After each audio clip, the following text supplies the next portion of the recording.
à tous, bienvenue à ce nouvel office du dimanche en ligne. Je suis vraiment très contente de vous retrouver cette semaine.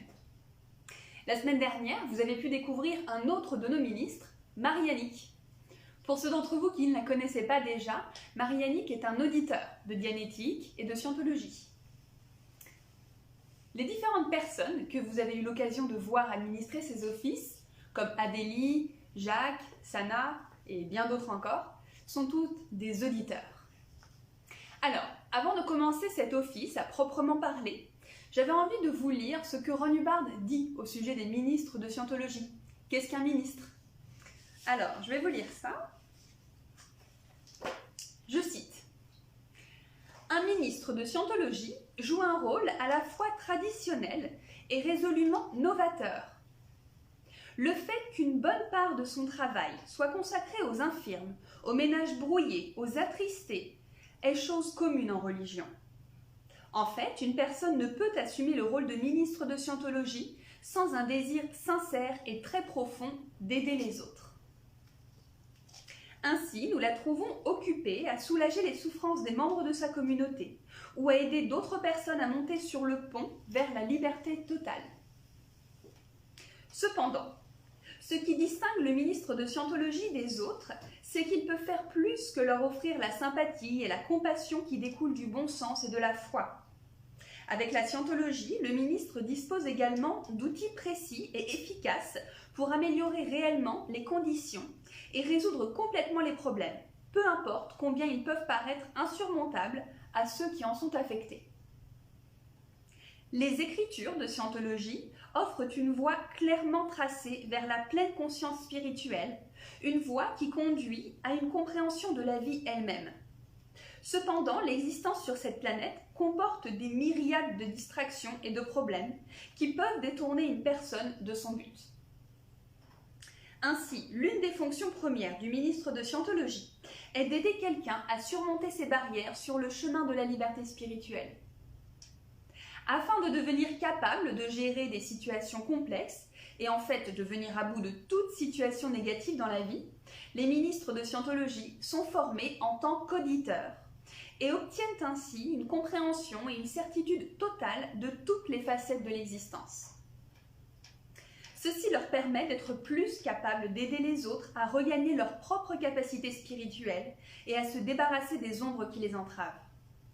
N'étant plus gêné par les complexités et les mystères qui obscurcissent la pensée et les actions, le ministre de scientologie atteint un niveau d'efficacité sans précédent. Grâce aux découvertes spirituelles et aux méthodes qu'il acquiert en scientologie, non seulement le ministre devient plus capable d'apporter une aide durable aux personnes autour de lui, mais il est aussi à même de leur transmettre le flambeau de la liberté. Et à leur tour, elles pourront alors offrir le flambeau à d'autres. Le ministère de l'Église de Scientologie est ouvert à tout homme au cœur généreux. Bien, je vous ai lu un extrait de ce que dit Ron Hubbard au sujet des ministres. Maintenant, nous allons commencer avec la lecture du credo de l'Église de Scientologie. Nous, membres de l'Église, croyons que tous les hommes, quelle que soit leur race, couleur ou croyance, ont été créés avec des droits égaux. Que tous les hommes ont le droit inaliénable d'avoir leurs propres pratiques religieuses et de les exercer. Que tous les hommes ont le droit inaliénable de vivre leur propre vie. Que tous les hommes ont le droit inaliénable à leur santé mentale. Que tous les hommes ont le droit inaliénable d'avoir leur propre défense.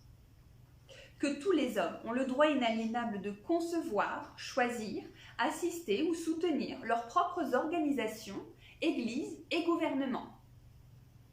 Que tous les hommes ont le droit inaliénable de penser librement, de parler librement, d'écrire librement leurs propres opinions et de se prononcer, d'écrire ou de s'élever contre les opinions des autres. Que tous les hommes ont le droit inaliénable de créer leur propre espèce. Que les âmes des hommes ont les droits des hommes.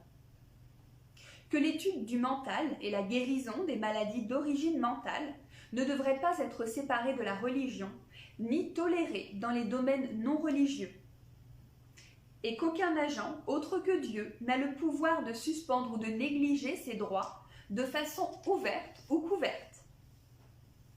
Et nous, membres de l'Église, croyons que l'homme est fondamentalement bon, qu'il cherche à survivre, que sa survie dépend de lui-même, de ses semblables et de l'accomplissement de sa fraternité avec l'univers. Et nous, membres de l'Église, croyons que les lois de Dieu interdisent à l'homme de détruire sa propre espèce, de détruire la raison des autres, de détruire ou d'asservir l'âme d'un autre, de détruire ou de réduire la survie de ses compagnons ou de son groupe. Et nous, membres de l'Église, croyons que l'esprit peut être sauvé et que seul l'esprit peut sauver ou guérir le corps. Maintenant, je vais vous lire l'intégrité personnelle. C'est un texte écrit par L. Ron Hubbard également.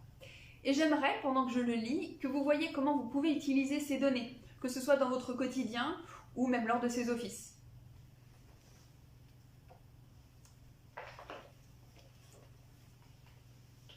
L'intégrité personnelle par L. Ron Hubbard. Ce qui est vrai pour vous est ce que vous avez observé par vous-même. Et lorsque vous avez perdu cela, vous avez tout perdu. Qu'est-ce que l'intégrité personnelle? L'intégrité personnelle, c'est savoir ce que vous savez. Ce que vous savez n'est rien d'autre que ce que vous savez. C'est cela l'intégrité. Il n'y a pas d'autre intégrité.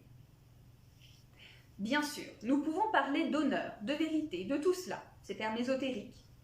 Mais je pense qu'on ne les trahirait pas le moins du monde si ce que nous observions était vraiment ce que nous observions, si nous prenions soin d'observer ce que nous observons et que nous observions toujours dans le but d'observer. Et sans nécessairement adopter une attitude sceptique, un esprit critique ou indulgent, mais certainement en maintenant suffisamment d'intégrité et de conviction personnelle, de confiance en soi et de courage pour pouvoir dire ce que... Je vais reprendre ça. Pour pouvoir observer ce que nous observons et dire ce que nous avons observé. En dianétique et en scientologie, une chose n'est vraie que si vous l'avez observée. Et elle n'est vraie que selon votre propre observation. C'est tout. Maintenant, le sermon que nous allons aborder traite d'un sujet qui peut être parfois sensible ou délicat, la gentillesse. Est-ce que cela vous arrive de penser que vous avez été un peu trop gentil? Ou même de vous demander si la méchanceté n'est pas après tout une partie intrinsèque de chacun d'entre nous? Eh bien, voici une réponse. La gentillesse. Rares sont ceux d'entre nous à ne pas s'être un jour demandé « Ne vaut-il pas mieux être méchant ?» Presque chacun de nous a eu l'impression d'avoir fait preuve d'un peu d'indulgence. Nous n'aimions pas voler dans les plumes d'un quelconque être humain et le faire se sentir mal. Nous nous sommes dit « Je devrais être plus dur, je ne peux pas me dérober, je devrais savoir quand rugir, quand montrer les crocs. » Et probablement qu'il nous est arrivé de nous éloigner après avoir prêté à quelqu'un 5 $ ou quelque chose de la sorte, en se disant « Quand est-ce que je vais apprendre à être dur ? Quand est-ce que je vais apprendre à être un dur à cuire et à faire face à ce petit gosse et à lui dire non? Quand est-ce que je vais apprendre à faire ça ?» La devise sous-jacente est « N'est-il pas mieux d'être méchant parfois? Quand vais-je arrêter d'être indulgent pour être quelqu'un de dur, de direct, capable de dire non? Je serais un bien meilleur chef, je serais une bien meilleure personne si je savais réprimander en faisant un peu de bruit. Si seulement je pouvais savoir de temps en temps quand être méchant, et si seulement j'étais disposée à l'être, ne serait-ce pas mieux? Je devrais être capable de prendre les gens là et de les pousser sur le côté. N'y a-t-il pas une certaine légitimité à être dur? On peut repérer les moments où on sait qu'on aurait dû être plus dur. On en est sûr. Mais une série très instructive de procédures de conseils spirituels démontre que la personne disposée à confronter d'autres choses n'a jamais à dire non. Elle n'a jamais à être méchante. Elle n'a jamais à être dure. Et par confronter des choses, nous voulons dire y faire face sans fléchir ni se dérober. C'est la définition du mot confronter. Donc je vais vous relire la phrase précédente. Mais une série très instructive de procédures de conseils spirituels démontre que la personne disposée à confronter d'autres choses n'a jamais à dire non. Elle n'a jamais à être méchante. Elle n'a jamais à être dure. Il n'y a rien de mal à être aimable envers les gens. Ce n'est pas du tout une faiblesse. En fait, si vous ne l'êtes pas, vous êtes dans le pétrin. Vous pourriez dire que les seuls moments qui vous font souffrir sont ceux où vous n'étiez pas assez agréable, où vous n'étiez pas assez gentil et où vous n'étiez pas suffisamment aimable. Ce sont les seuls moments qui vous font vraiment souffrir. Il n'est pas vrai qu'être méchant vous avance à quoi que ce soit. Le contraire est prouvé. Lorsque vous refusez quelque chose à votre prochain, vous vous dites non, vous vous dites sois méchant, vous vous dites sois catégorique. La vérité est que vous lui refusez la communication d'une façon ou d'une autre. Le seul point sur lequel vous devriez être dur, c'est d'insister auprès de votre semblable pour que lui aussi se débrouille comme un grand. Et la seule façon d'arriver à lui communiquer ceci, c'est de le lui dire d'une façon très agréable. Il est alors susceptible de recevoir cette communication. Être méchant, c'est simplement interrompre la communication avec les choses. Nous constatons que l'individu gentil, bon, communicant, plaisant, non hostile à la conversation et tolérant s'en sort merveilleusement bien. En revanche, nous constatons que le gars méchant et mesquin, qui coupe les communications à tout moment, est dans le pétrin. Ainsi, le comportement humain optimal se mesurerait avec la bonté vers le haut et la méchanceté vers le bas. Nous connaissons donc finalement la réponse à la question « Auriez-vous dû être méchant toutes ces fois ou auriez-vous dû être plus gentil ?» Vous auriez dû être plus gentil.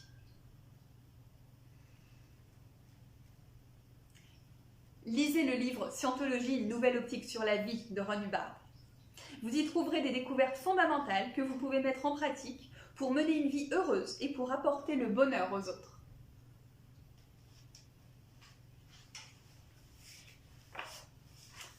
Alors, est-ce que vous allez appliquer ces informations? Aussi, une chose que je voulais vous dire, c'est que si vous avez des réalisations ou des gains suite à ces offices, n'hésitez vraiment pas à les partager avec nous. Merci. Maintenant, je vais vous dire les webinaires auxquels vous pourrez assister cette semaine. Tout d'abord, lundi 26 avril à 19h30, le thème sera « Comment résoudre les conflits ?» Puis vendredi 30 avril à 19h30, ce sera « Comment venir à bout des difficultés d'apprentissage et savoir étudier ?» Et pour notre part, je vous donne rendez-vous au prochain office du dimanche qui aura lieu le 2 mai à 11h en ligne. Terminons ensemble avec la prière de Scientologie pour la liberté totale.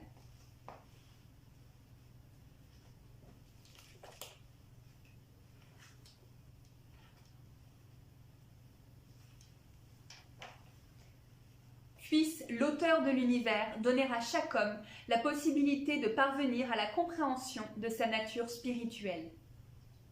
Puisse notre conscience et notre compréhension de la vie s'agrandir, afin que tous puissions découvrir l'auteur de l'univers.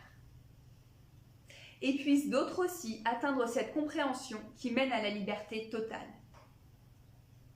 En ce moment, nous pensons à ceux dont la liberté est menacée, à ceux qui ont souffert d'emprisonnement à cause de leurs croyances, à ceux qui ont été asservis ou martyrisés, et à tous ceux qui se font brutaliser, piéger ou attaquer.